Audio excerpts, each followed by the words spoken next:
My accountant looked up from my tax return, then looked at me and said the sentence that ruined my entire week. "You earned more than 95% of the country this year," she said, "and you're worth less than half of it." I sat there doing the math in my head, over and over, trying to make the sentence make sense. It didn't. Not that day.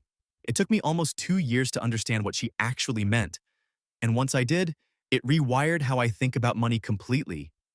Here's the thing nobody tells you about wealth in this country. It has almost nothing to do with what you earn.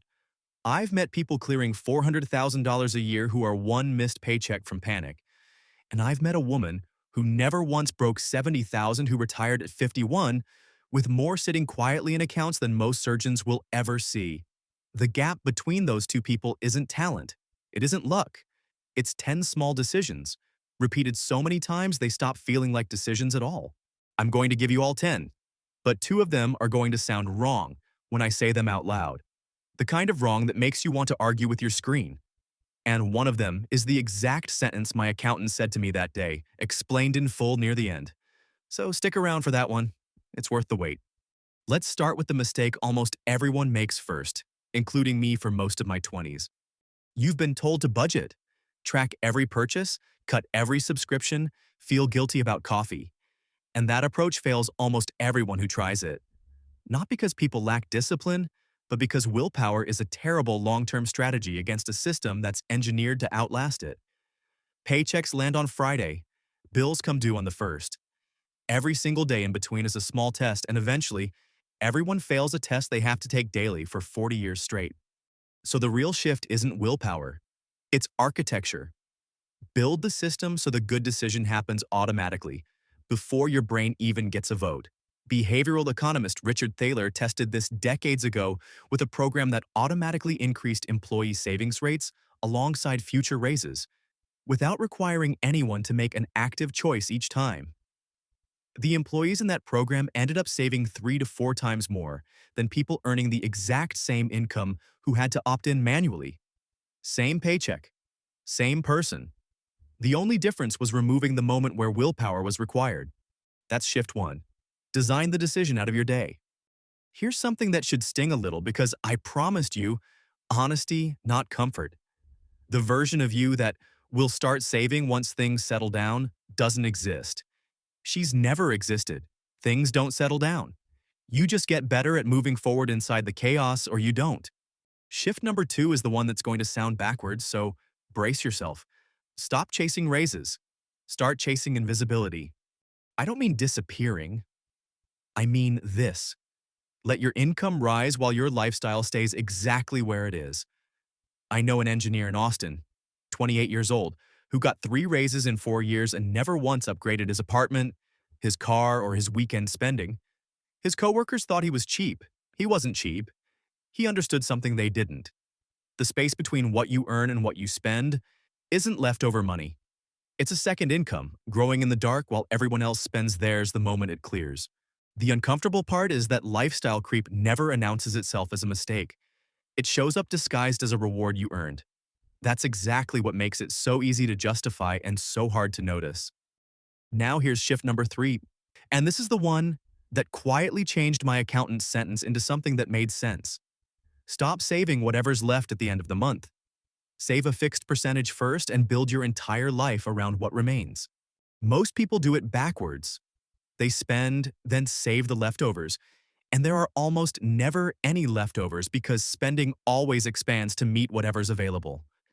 A fixed dollar amount freezes in place while your income grows around it. A percentage grows with you automatically without a single renegotiation. I switched from a flat number to a percentage a few years back, and without a raise, without cutting anything, my savings rate nearly doubled. Because every dollar I earned after that point saved a piece of itself before I ever touched it. We're a third of the way through, so let's keep the pace up, because the next one is where most personal finance advice quietly falls apart. Shift number 4. Stop optimizing your spending and start optimizing who you believe you are. I know a man who ran a small hardware store for almost 2 decades and never once cleared $60,000 in a year. On paper, he's wealthier than most of the doctors I've met. The shift happened sometime in his 30s when he stopped seeing himself as someone who trades hours for money and started seeing himself as someone whose money works while he sleeps. That one shift in identity rewired every decision beneath it. What he bought, what he refused to buy, what he was willing to walk past in a store without a second thought. James Clear makes this point in Atomic Habits. Behavior doesn't stick when it fights your identity. It sticks when it becomes your identity. The wealthy aren't more disciplined than you. They just stopped negotiating with themselves every single day. Shift number 5 is the uncomfortable one, so I'll say it fast. Stop tracking your income. Start tracking your net worth. Income is theater. It's the number you put on a dating profile or mention at a family dinner. Net worth is the only number that's actually real, because it subtracts what you owe from what you have, and debt doesn't care how good your job title sounds. Someone earning $90,000 a year with no debt and a steady investing habit is wealthier, actually mathematically wealthier, than someone earning $200,000 with a car payment, a mortgage stretched too thin, and credit cards quietly bleeding them every month. Sit with that for a second.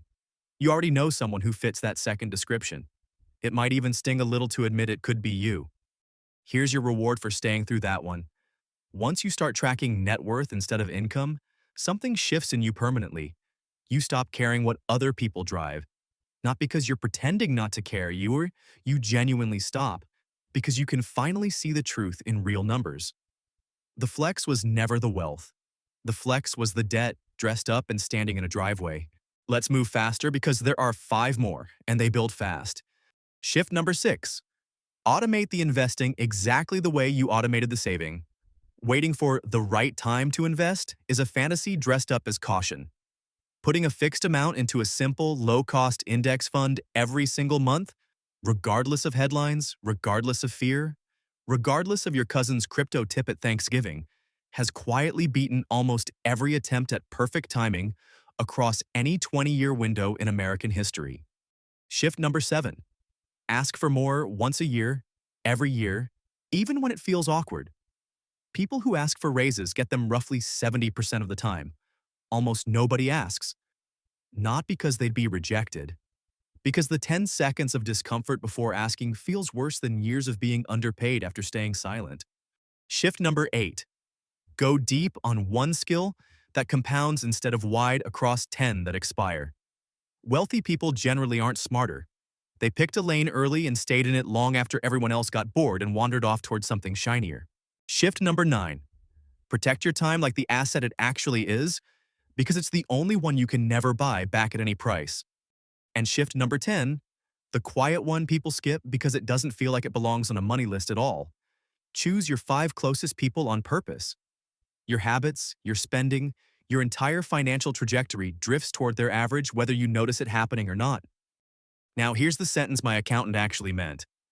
Earning a lot and being wealthy are 2 completely different games, played with 2 completely different scoreboards. Income measures what flows through your hands. Wealth measures what stays. You can win the first game your entire life and lose the second one completely. Plenty of people do, in nice cars on the way to jobs they can't afford to leave. None of these 10 shifts make a good story at a dinner party. Nobody brags about automating 20% of a paycheck. Nobody posts a net worth spreadsheet. That's exactly why almost nobody does it. Because in the moment, it doesn't feel like winning. It just quietly becomes winning. 5, 7, 10 years down the line. When you look up and realize the distance between you and everyone else stopped being about income a long time ago. Wealth was never supposed to be loud. It's the version of a life where the anxiety just goes quiet. Where a car breaking down is an inconvenience instead of a crisis. Where you can say yes to the people you love without doing silent math in your head first. That's what my accountant was really telling me that day. Not that I'd failed. That I'd been playing the wrong game the entire time and winning it anyway for nothing. If one of these 10 landed somewhere real, tell me which one in the comments. I genuinely want to know which shift you're starting with this week. Share this with your loved one who need this. I'll see you in the next one.